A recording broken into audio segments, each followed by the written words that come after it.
Now this is the Paul who has rewritten the life of Jesus Christ and said to us, one,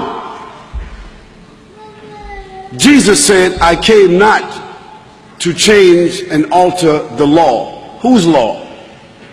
The law of Moses.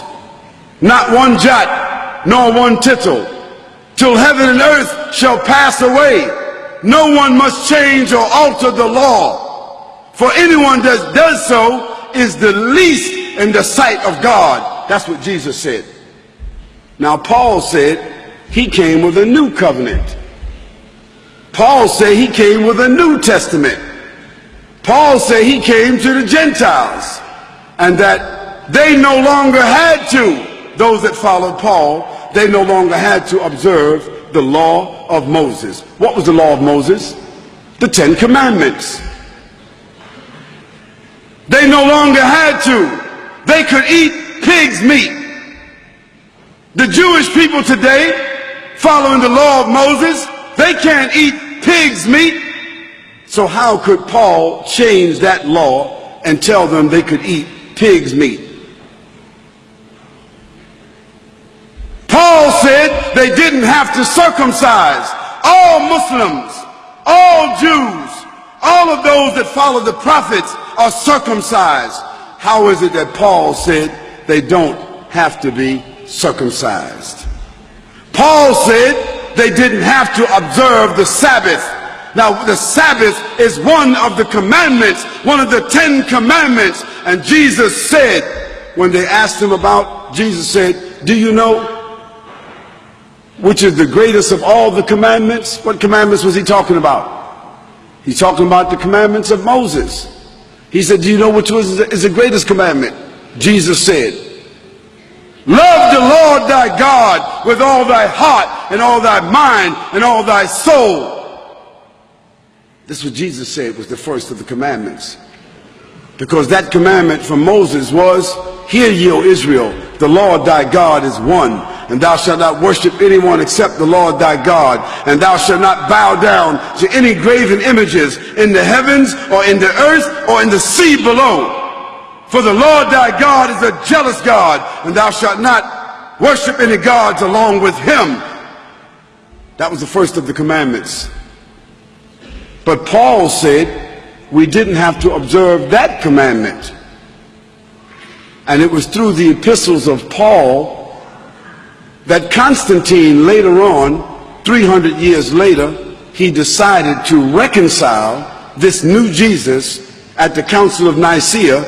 To be specific, in the year 354, it was Constantine that reconciled Paul's Jesus from the historical Jesus and decided that he would go with Paul's Jesus and kill everybody else. And that's where the Trinity was born. That's where the incarnate God was born. That's where the atonement was born. That's where the idea of Jesus Christ being crucified, dead and buried for 3 days and coming back was born. This is where the idea of Jesus being God was born, because Constantine accepted that idea. Because Constantine had already deified his father as Sol Invictus. And that's how December the 25th became the birthday of Jesus, although Jesus could not have been born December 25th, because that would have been the winter in Lebanon. And anyone here that is from Lebanon will tell you September the 25th is probably snow in the ground. So why would they have a baby in the manger when there's snow on the ground?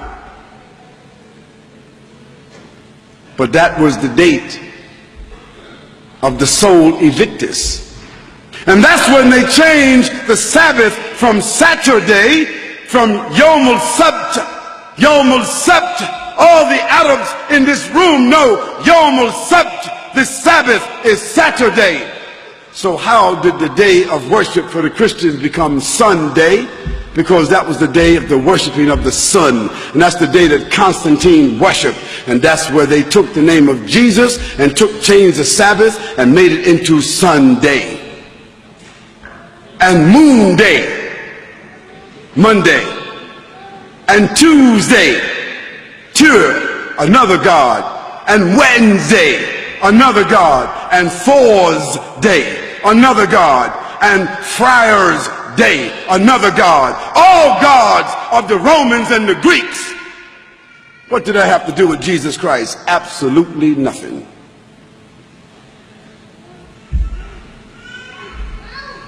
So a new covenant was born through Paul and the collaboration and the official documentation of Constantine, who then assigned an official bishop of Rome. That bishop of Rome became the official pontiff of the Catholic Church. And so today, that's why the Pope is called the pontiff. He's called the shadow of God on earth. Whose shadow? Whose God? The God of Paul, the God of Constantine. Certainly not the God of Jesus. Now Paul, through his writings, set up a nefarious situation that virtually stamped out, wiped out, imprisoned, tortured, killed, eliminated all of the Unitarians, because those that followed Jesus Christ were called Unitarians.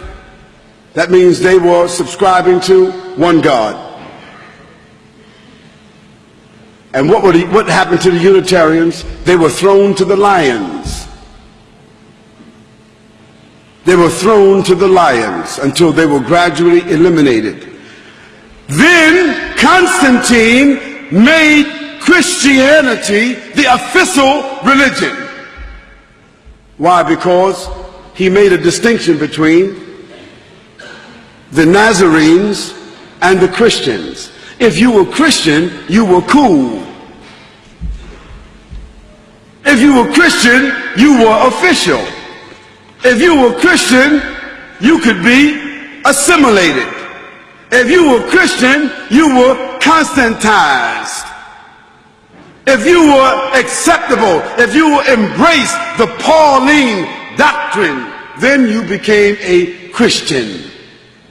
And Christian then became an antithesis of the Nazarenes. It also became an antithesis of the life and the message of the historical Jesus. This new evolution, this new faith system, officially adopted by Constantine, the Roman emperor, the establishment of the Church of Rome, and the subsequent Christology that has developed. I said Christology. Now, what is Christology? Christology is the scientific, systematic dramatization and mythological replacement of the historical Jesus. That's what Christology is.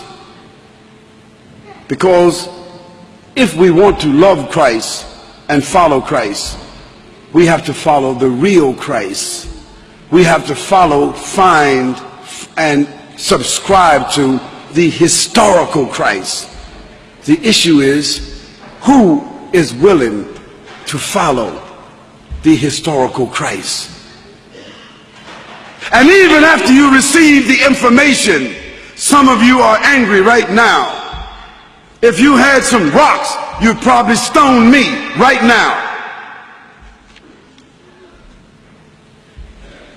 Some of you might want to invite me outside to beat me up. You might want to stand up where you are and just say, you're a liar. I don't care what you say. Jesus is God. And you're going to continue saying that because change is difficult.